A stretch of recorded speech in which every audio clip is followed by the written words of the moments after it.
प्रेरणास्पद कथाएं YouTube channel पर मैं धनंजय जैन आप सभी का हार्दिक अभिवादन करता हूं। छोटी सी कहानी डीजे की जुबानी। दोस्तों, प्रेरणास्पद कथा यूट्यूब चैनल पर अभी तक हजारों कहानियां जो कि सुनी अनसुनी, उपदेशात्मक, मोटिवेशनल, प्रेरणास्पद, घर परिवार को बांधे रखने वाली कई कहानियां आपने सुनी है। आज की कहानी दो पड़ोसियों की कहानी है और ईर्ष्या, जलन किस तरह से व्यक्ति के व्यक्तित्व को समाप्त कर देती है और कैसे पाप का घड़ा जब फूटता है तो लोग देखते ही रह जाते हैं। एक धनवान परिवार था। पड़ोस में ही एक मध्यम वर्गीय परिवार भी उसके रहता था। दोनों पड़ोसी थे, पर जो मध्यम वर्गीय परिवार वाला था वो इस धनवान व्यक्ति से हमेशा जलन करता था, ईर्ष्या करता था, द्वेष भावना रखता था। जबकि ये धनाढ्य परिवार वाला हमेशा लोगों की भलाई करता था। कोई भी दुखियारा उसके द्वार पर आ जाए तो उसके दुख को निवारण करने के लिए तत्पर रहता था। इसकी तारीफ, इसकी प्रशंसा, इसकी ख्याति दिन दुनी रात चौगुनी इनकम के साथ साथ बढ़ती जा रही थी। पैसों से भी ज्यादा जब इसकी ख्याति बढ़ने लगी तो पड़ोसी को और ज्यादा तकलीफ होने लगी। क्योंकि दोस्तों, इंसान अपने दुख से इतना दुखी नहीं है जितना कि दूसरों के सुख को देखकर दुखी है। सामने वाला कोई सुखी है तो उससे देखा नहीं जाता। बस यही कारण था कि पड़ोसी बार बार ऐसा कुछ मौका ढूंढ रहा था कि इसको जलील किया जाए, इसकी इज्जत मिटिया मेट कर दी जाए। लोग भूरी भूरी प्रशंसा, भूरी भूरी तारीफ इस धनवान व्यक्ति की करते थे और करनी भी चाहिए, क्योंकि इस व्यक्ति की एक खासियत थी। चाहे कोई गरीब परिवार का भी उसके दरवाजे पर क्यों ना आ जाए, उसको भी वो इज्जत के साथ में बुलाता था। और दोस्तों, जो मेहनत, कड़ी मेहनत से अपने मुकाम को हासिल करता है ना, उसके पैर हमेशा जमीन पे रहते हैं। थोड़े दिन पहले ही अंबानी परिवार का आपने अनंत की रिंग सेरेमनी का प्रोग्राम टीवी पर, यूट्यूब पर जगह जगह देखा होगा। अरे, अपने हाथों से उन गरीबों को खाना खिला रहे हैं।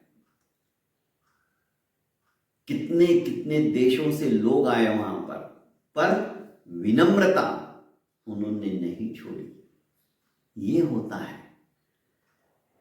धन आज है कल नहीं, पर जो आपका स्वभाव है, जो आपके आत्मा का गुण है, उसे जाने मत दो। इस व्यक्ति की तारीफ का कारण भी यही था।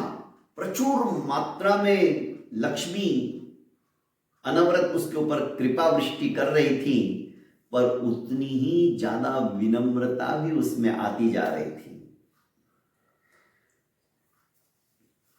पड़ोसी जो उनसे जलन करते थे, वो परिवार का मुखिया एक दिन इसके पास आता है और कहता है कि मेरे घर में शादी है बच्चे की, तो मुझे गहने चाहिए रेंट से। उसने कहा ठीक है, लेके जाओ। उसने लिखा पढ़ी कर ली, तिजोरी में कागजात रख दिए और जितने गहने चाहिए थे दे दिए। कुछ 2 महीने के लिए इसने गहने ले लिए।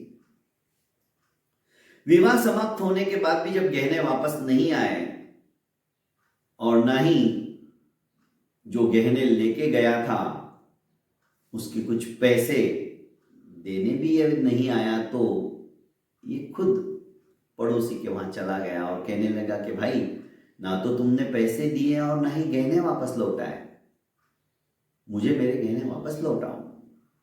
बस इतना सुनना ही था, पड़ोसी बोल उठा, तुम कैसी बात करते हो, मैंने तो गहने तुम्हें लौटा दिए और मैंने ये भी कहा कि जो लिखा पढ़ी के कागज है उन्हें फाड़ के फेंक देना।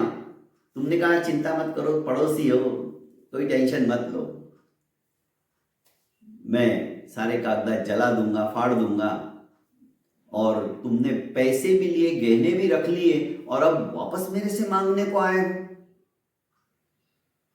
अरे तुम मेरे परिवार जैसे हो, तुम मेरे पड़ोसी हो, तुमने तो उस दिन बड़ी मीठी मीठी बातें की और आज मतलब तुम दोबारा मेरे से गहने मांगने हो। इतने सारे गहने, इतने पैसे मैं कहां से लाऊंगा, मैं तो गरीब आदमी हूं।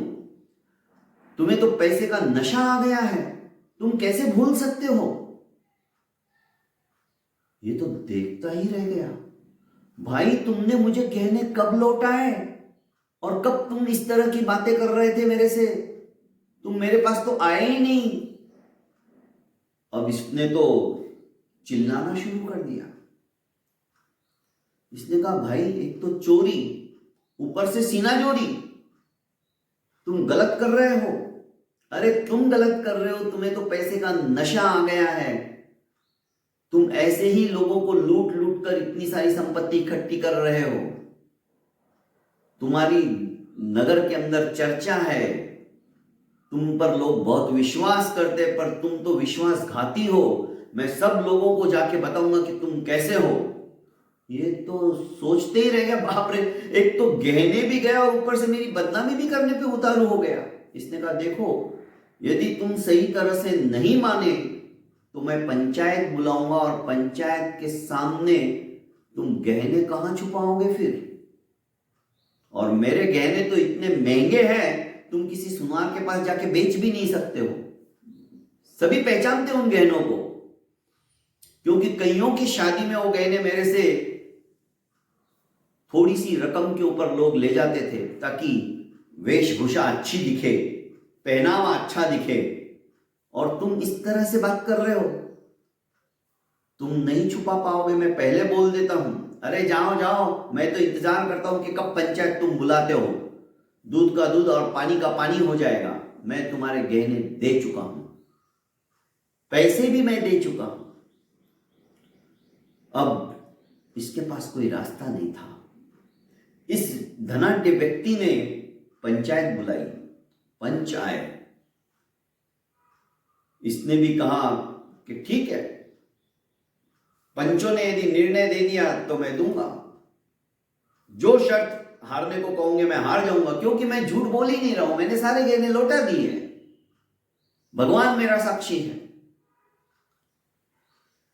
अब जिस दिन पंचायत होनी थी, इन्हीं के प्रांगण के अंदर पूरे नगर की जनता आकर इकट्ठी हो गई।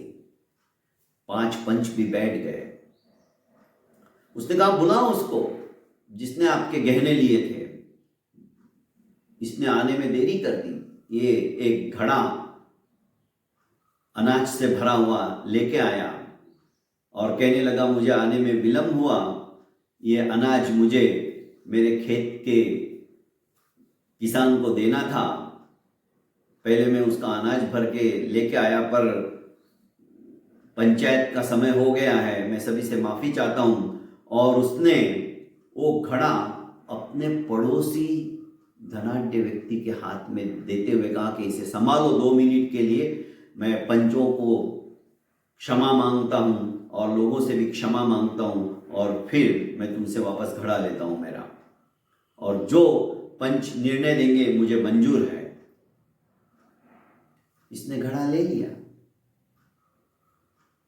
अब इसने कहा पंचों से कि आप पूछिए ये कितना अनर्थ हो रहा है, मैंने इनको सब कुछ दे दिया, फिर भी ये मेरे से पैसा भी और गहना भी मांग रहे हैं। पंचों ने कहा कि तुम्हारे पास प्रूफ क्या है? कि प्रूफ क्या, पड़ोसी है और इतना सज्जन आदमी, मैंने सोचा कि गहने दे देता हूँ, पैसे दे देता हूँ, रफा दफा हो जाएगा, पर इन्होंने तो कागज भी संभाल के रखे। सिर्फ मेरा तो भगवान साक्षी है और आज तक मैंने झूठ नहीं बोला है। आप जो भी परीक्षा लेना चाहो ले सकते हो। पंचों ने कहा कि एक काम करते हैं, ये गर्मा गर्म लोहे का जो गोला है आप अपने हाथ में लो और कहो कि मैंने इसके सारे गहने दे दिए हैं, मैं झूठ नहीं बोल रहा हूं। यदि नहीं दिए मैं झूठ बोल रहा हूं तो मेरा हाथ भगवान जला दे। पहले जमाने में इसी तरह की परीक्षाएं होती थी। सत्य के अधिष्ठाता देव भी उस समय साक्षी होते थे अदृश्य रूप से। इसने कहा मंजूर है। ये पड़ोसी सोचने लगे इसने कब लाके मुझे गहने दिए जो इस तरह से बिल्कुल निडरता के साथ पे कर रहा है।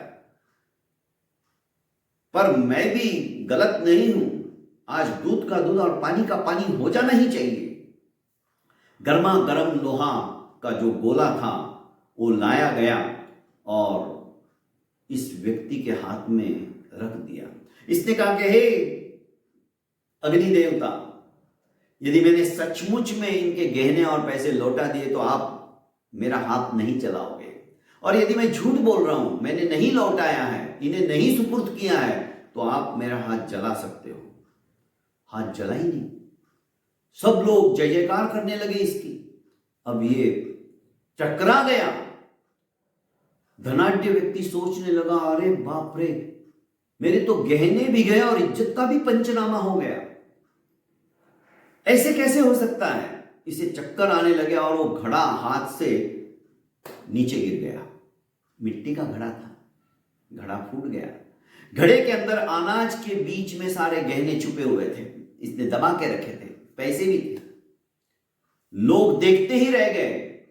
जैसे ही वो घड़ा फूटा और बिखरा अनाज और वो गहने चमकने लगे, सबकी दृष्टि उस तरफ गई।